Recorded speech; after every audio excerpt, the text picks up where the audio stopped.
but long journey ahead.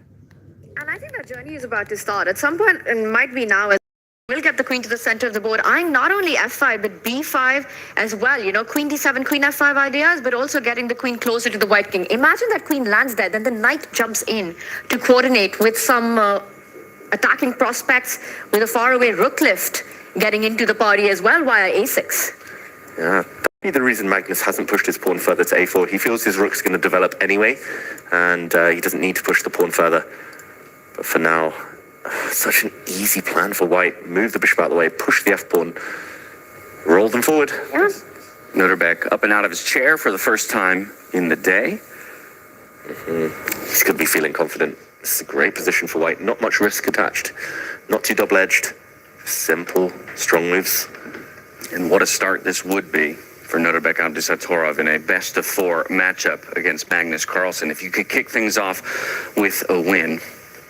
I think Magnus just needs to go to damage limitation mode, Tanya.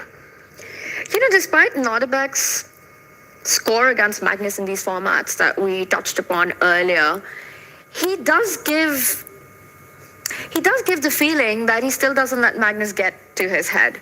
He always plays combative positions against him. He's not trying to play it safe. Even the approach that he's had in the game so far. You know, we speak about body language. I don't know how much weight we actually put into it, but he does look confident.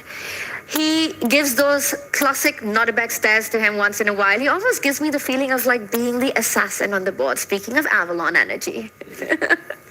Yeah, he's a stone cold killer. He has been since he was 17, winning the World Rapid Championship.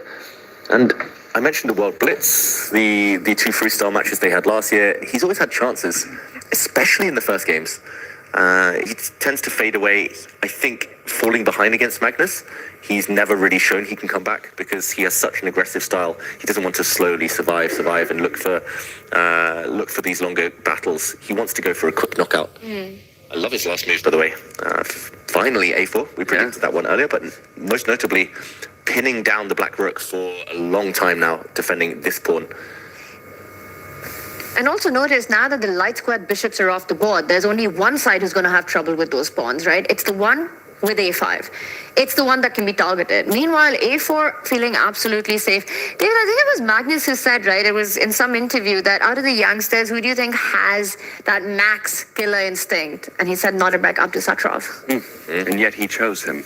But that just speaks to Magnus's confidence against really anybody on the planet. That a4 to follow g6, which is indicative of Magnus Carlsen looking for ways to get his queen involved in the game. Maybe a pawn break towards the center here soon. But I do want to take us to our other semifinal bout, because for the first time, I would argue that one of our players in the top 4 has a solid advantage. It's going to be Fabiano Caruana over Vincent Keimer right now as we arrive. You'll see the engine not loving the most recent move here by Vincent Keimer, calling it an accuracy, but for me, what I'm noticing is kind of space control. It's connect 3, connect 4 if we include that knight for the time being. Just the coordination of the pieces for black feels slightly better. Well, it feels like there's tactics. I think we need to do an action replay as well, just to see how we got here, why this is such a big mistake from Vincent Keimer. The clock is not in his favor right now. We left it a few moves ago with very natural moves. Vincent already bringing his bishop forward, maybe an inaccuracy. Neither side pushing the a-pawns. We talked about how critical that might be soon. But first, a threat on the long diagonal. 2 pieces attacking this pawn, queen and bishop. 1 defending, blocked. I think Vincent, maybe not realizing the essence of the position, was all about pushing this central pawn to block kind of even further forward. The knight comes out, hits this little soldier. The knight also defends this pawn, and beautiful pawn sacrifice from Fabi, destabilizing the white knight in the center. This looks like the strongest piece, but g5 breaks the protection. Yes, at the cost of a pawn, but taking it another mistake. And they're adding up these mistakes. They're amounting to a big advantage. This knight now hit, this bishop hit. That forced the knight to retreat. Black gets the bishop pair. And yeah, this does look very scary. Whoa, bishop to a4, exclamation mark. Hitting this rook. This rook cannot move. And just for an example, for everyone at home, if the rook were to move here, this is already checkmate, smothered mate. So the rook cannot move. The question is whether the pawn can block with a fork. It has to be bishop takes pawn. I mean, that has to be the explanation for this, right? This bishop taking this pawn. Yes, that one. 2 bishops could take pawns, but this one gets the black queen into the battle. And But I do realize B2 is defended. Let's follow it up. Pawn takes bishop. Okay. I take it back. You take another piece, right? Make it the bishop, not the knight. But we got to show it. Yeah, this is checkmate. Two beautiful. pieces Oh my goodness. doing the business. If you take the other way, then this is checkmate. Two pieces still enough. 3 is the magic number. Black has at least 3 attackers coming in. B3 looks like it loses. Okay, so how do I weasel my way out of this? I think you might have to give up the rook. You might just have to Just let it go. let it go, take it back. Anywhere else, knight takes pawn check anyway. Yeah, I was going to mention actually, in this position, it's not that scary because white could always castle the long side. He's ready. He's cleared the pieces out the way. But that's why this is such a good move. Not only attacking the rook, but it stops the castles because white's king cannot castle through check. So if you go b3, bishop takes pawn, and you pick up either of the two minor pieces, the rook on a1 hangs, and thank God for that queen on h8, which plays a masterful role of defending that bishop as well. So just everything works out. Just force checkmate, almost. If b3 happens, it's game over. Sacrifice, crash through. Vincent is not going to blunder that. He's not going to allow his king to get hunted so quickly, but that means he's losing material. Exactly. He won't blunder. He's losing material. He's losing time, right? He's a bit of a paralysis at the moment in realizing that he's in a very tricky situation. He's lost on move 11, is what's happening here. All of Fabi's pieces are in play, are in game. No development for Vincent, and he's about to lose the whole left flank. And the clock keeps ticking as well. This is an incredible play, though, from Fabiano, I've got to say. Such energy. And realizing, unlike Magnus, whose queen was still in the corner, his queen is playing a huge role in this game. White's queen is a bit blunted. And I know I joke about those pawn structures, but James, you mentioned the connect 3. Those totally blunt the 2 white pieces. Whoa, did he go b3? I saw the pawn move. I mean, on camera? Yeah, I haven't had an update. Oh, It's E3. Not on our radar really at all. Is this just a bit of, are we just lashing out and trying to create some kind of counterplay saying, okay, but the left flank is lost. I now just need to play aggressively on the right flank? Maybe. I think it's just damage limitation. Like, he's bracing for impact here. He didn't want the black pawn to step forward and crack open this diagonal even further. So he's saying, okay, you will not have this pawn break at least. I've got it well covered. I think he's pure defensive mode here. Bishop takes rook would be met by the queen at least centralizing and defending the pawn in front of her. And, okay, he would only be 1 point down technically exchange, but he would have a pawn in return. But here's where I'm going back to something that Tanya taught me a number of Grand Slams ago. Threat greater than the execution, right? We don't take that rook. We just improve our position, I imagine. And that makes a lot of sense because that rook isn't going anywhere, especially because the d2 pawn is hanging. So you still have the idea of going bishop takes pawn when needed, but I do think that Fabi, when I saw the camera, he's gone for it. I think bishop takes rook, queen takes bishop is on the board.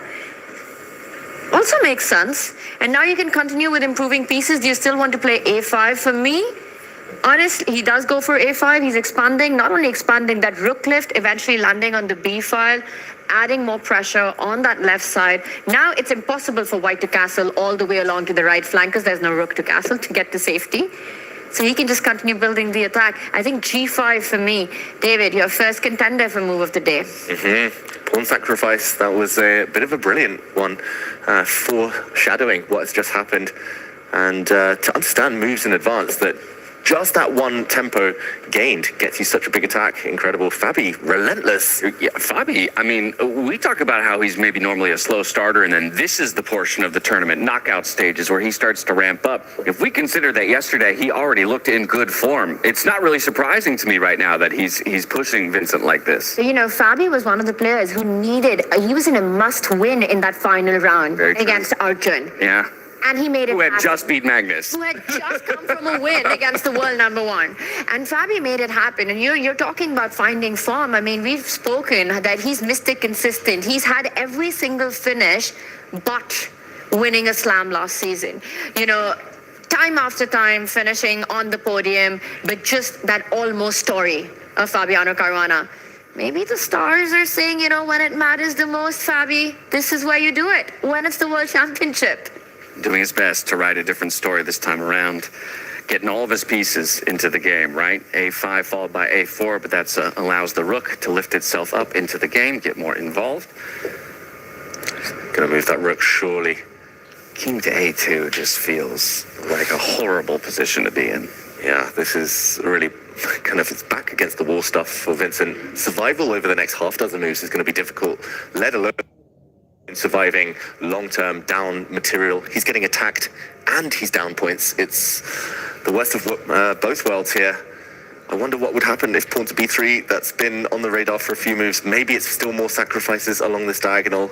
I don't even really want to calculate it because it looks terrible for the white king. But if not, then exactly, passive moves like this are necessary, and he's got to be cringing inside, Vincent, as he plays these passive, slow moves. You're down in exchange, one rook is off the board, and if the other one has to be used to put it on that square, you know things are looking pretty dire. Now it's all about just Fabi involving the queen into the attack, either via the e8 square or f8 on that diagonal, trying to get it in. I think that's the one piece that you want in game right now. Yeah. You said 3 is the magical number. Rook, knight, get the queen in. James, you're pointing out to me that maybe this queen move, Queen to f8.